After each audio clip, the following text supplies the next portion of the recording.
बच्चों, आज हम पढ़ते हैं खतरे में सांप। जी हाँ बच्चों, आज हम हमारे सारंगी की पाठ्य पुस्तक जिसके अंदर ये पाठ नंबर 8 है उसके बारे में पढ़ने वाले हैं।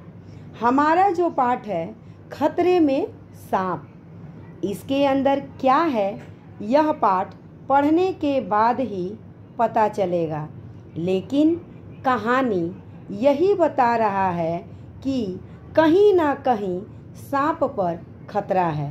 अब क्या खतरा है, कैसा खतरा है, वो हम जानेंगे और ये सारंगी की पाठ्य पुस्तिका में से है कक्षा 1 के लिए।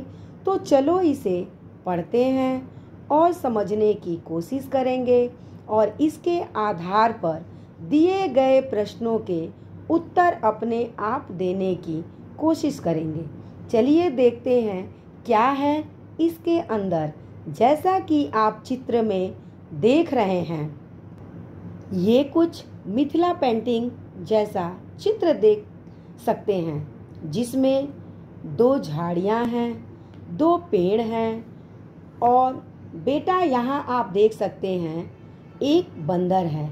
यहाँ पर देखो तो शेर है, यहाँ हमारे पास शायद लोमड़ी है, यहाँ पर बगुला है, ये एक क्रोकोडायल है जिन्हें हम मगरमच्छ कहते हैं और यहाँ पर है सांप। अगर आप यहाँ पर देखो तो यहाँ आपको सांप दिखाई देगा।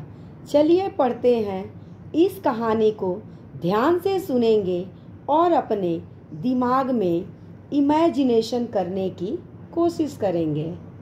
सारे जानवर इकट्ठे हुए थे। बात चल रही थी कि खतरे में अपनी जान कैसे बचाए, यानी कि आपके ऊपर खतरा आए तो आप अपनी जान कैसे बचाएं। जैसे कि आपको स्कूलों में बताया जाता है कि अगर बेटा कहीं भूकंप आए तो क्या करना चाहिए, कहाँ छिपना चाहिए, कैसे अपने आप को बचाना चाहिए। जहाँ पिलर है, खंबे हैं, उसके नीचे खड़े हो जाएं, मेज़ के नीचे, चेयर के नीचे यानी कि कुर्सी के नीचे, बेड के नीचे छुप जाएं, या स्कूल में है अपने बैग से अपने सर को ढक लेना चाहिए, या किसी ऐसे जगह पर चले जाएं जहां खतरा कम हो। देर तक बहस चली। किस चीज़ पर बहस चली कि कैसे बचना चाहिए, क्या क्या उपाय करने चाहिए।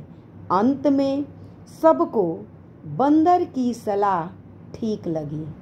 अब बंदर ने क्या सलाह दी वो हमें नहीं पता, लेकिन बंदर की सलाह सबको ठीक लगी।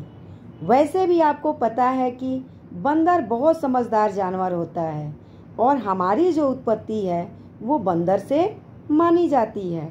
बंदर की सलाह थी कि खतरे के समय सिर पर पैर रखकर भागना चाहिए। अगर आप अपने सिर पर पैर रख लोगे तो क्या भला भाग पाओगे? नहीं भाग पाओगे। लेकिन बंदर एक समझदार है सभी जानवरों में से, तो सभी जानवरों की बंदर की सलाह ठीक लगी। बातचीत समाप्त हुई। सभी जानवर अपने अपने ठिकाने चले गए। सिर्फ सांप एक दूसरे का मुंह ताकते देर तक वहीं बैठे रहे। मतलब समझ नहीं आया सांप को कि हम क्या करें।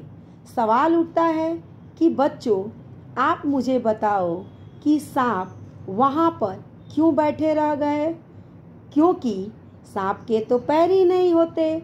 और बंदर का आइडिया क्या था कि खतरा महसूस हो तो अपने सिर पर पैर रख लो और भागना शुरू कर दो। अब सांप के तो पैर ही नहीं, बेचारे वो टेंशन में, हमारे तो पैर ही नहीं तो हम कैसे भागेंगे। इसलिए कोई भी सांप वहाँ से नहीं गया और एक दूसरे का मुंह ताकने लगे। पैर तो हमारे है ही नहीं, समझो इस बात को। इसलिए बातचीत के बाद ये निष्कर्ष निकल कर आया कि बंदर मामा सबके मज़े ले रहे थे। चलो ठीक है, आगे पढ़ लेते हैं। बातचीत के लिए प्रश्न नंबर 1, सांप वहीं क्यों बैठे रह गए।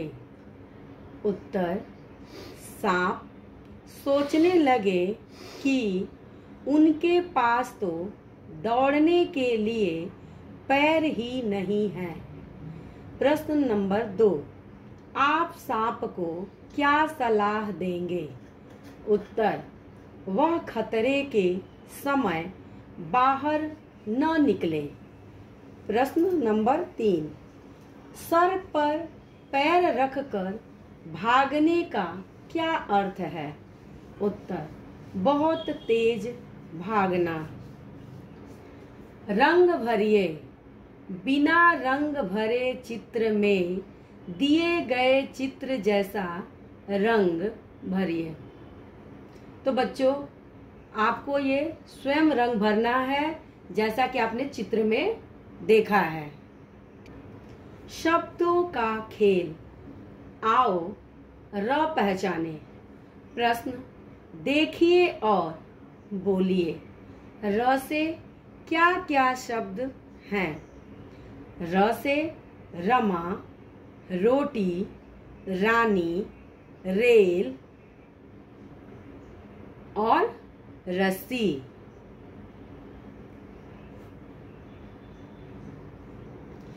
बच्चों, अगर आपको यह कहानी अच्छी लगी हो तो प्लीज़ लाइक एंड सब्सक्राइब ज़रूर करें। धन्यवाद।